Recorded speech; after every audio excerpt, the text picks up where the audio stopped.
Hey guys, welcome back. Miguel here from the Hospitality Playbook. Today's topic is how to order drinks like a boss. We're going to be talking about the basics. What is it that this means? So let's talk about a little bit of that. Everyone order drinks. We all go to bars. We all know what we like to drink. Sometimes we don't, which is also okay. But the whole idea is ordering in one shot. That's what we want to kind of like focus on today. So let's talk about the basics of it. There are certain types of drinks, different ways that they are made. So you have shaken drinks, you have mixed drinks, and you also have stirred drinks. If you're a Negroni lover like I am, that's a stirred drink or a Manhattan. If you like a tequila and soda, that's a mixed drink or a gin and tonic. If you like a Cosmo, if you like a Naked and Famous, that's a shaken drink. Certain drinks have different specifications. Certain drinks have certain ways that they're prepared, as well as variations, which are the things that we want to focus on today. So if you go to the bar and your drink is, let's say, a Manhattan, and you say, hey, how are you? Can I get a Manhattan? Well, the bartender is going to proceed to ask you, would you like that with bourbon or rye? And then you say, oh, bourbon. And then it might be, what kind of bourbon? And they say, dealer's choice. And then, would you like it on the rocks or up? And some people might want, by default, it comes with a cherry, but some people might want an orange twist. So there's a lot of information on that little one order, right?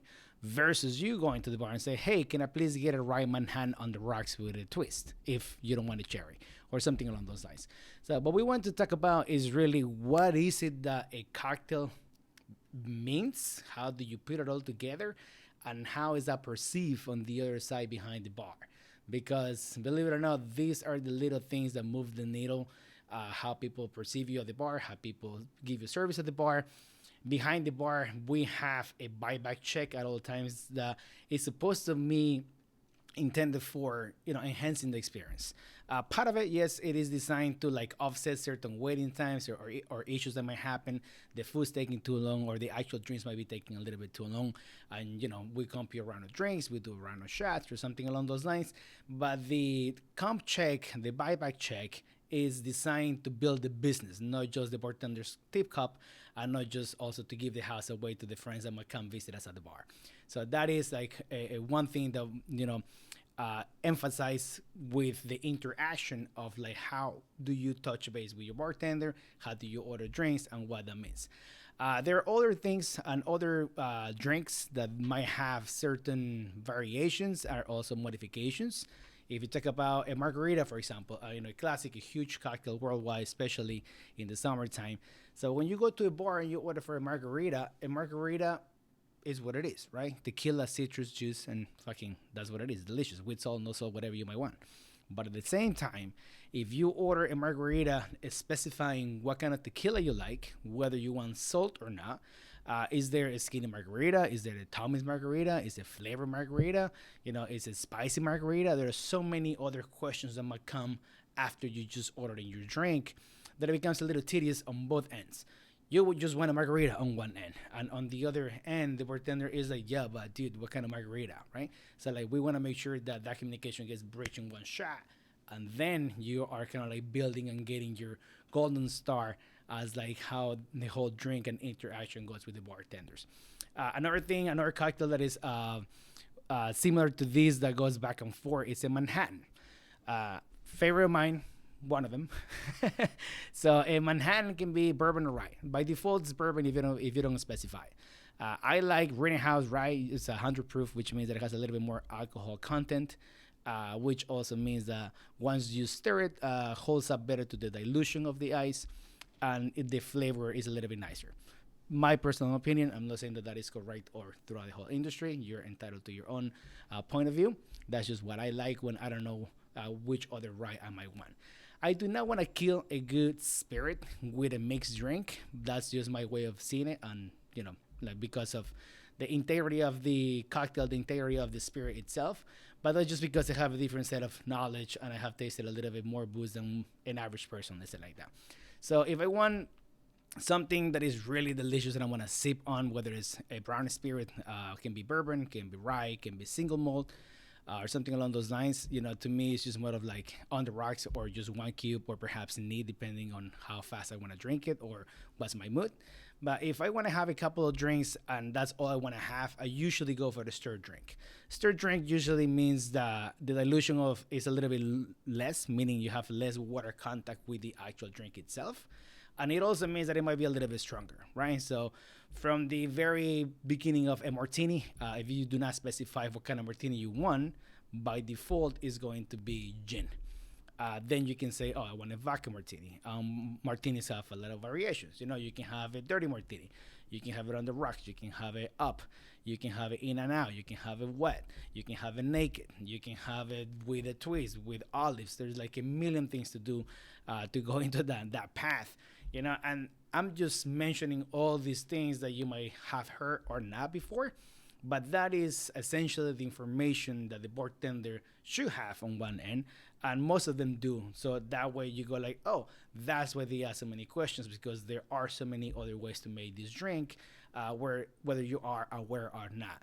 So those things are the ones that we want to make sure that like we go in, we bridge, we talk about, and at the same time, you know, we emphasize on how this whole thing works. Another thing that is important to talk about is the myths. So there's so many myths behind a double, no ice, or the amount of ice that is being used in the cocktail. And this really goes back to like pricing and perception. Pre-COVID, we had a very different set of tools. I've been in this industry for 20 years. So when I started bartending, you know, Cosmopolitans were hot, Appletinis were super hot. Like the whole thing was like going full force. I remember bartending the Upper West Side, and you know, like Sex in the City was like full force. Like everyone was going crazy. The meat packing was just starting to change. It was a lot of fun back then. But at the same time, you know, the drinks didn't have the interior or representation or knowledge perhaps that they have nowadays. So we used to have sour mixed from the gun, right? We used to use Rose's lime juice, things that most people now would be like, what is that? Like to begin with, right? On one hand, and on the other hand, the ones that know what I'm talking about, you're like, Jesus Christ, bro, that's like a diabetes in a cup, which kind of is. So we didn't have a lot of those things back then that were like well refined in terms of the product itself. There was no such a thing as a huge investment in traceability, making sure that we were using the best ingredients. It was, you know, making sure that we were using what the best company was delivering on time. And now that has grown and changed into like, you know, we know anything and everything. You have QR codes on bottles and on, you know, like on websites that you can kind of like make sure that the people that are growing the limes are being taken care of, and there is corporate social responsibility from the companies that import behind it, that the environmental impact is not taking advantage of the soil and or the country or the place where everything is being harvested. So there is so much more that goes behind just one lime or one avocado or things of this nature, right? Like there are a bunch of like documentaries everywhere about this, but this is about the drinks. And what I mean, the reason why I'm highlighting on this is because those are the things that make the huge difference at the end of the day once the drink's in front of you.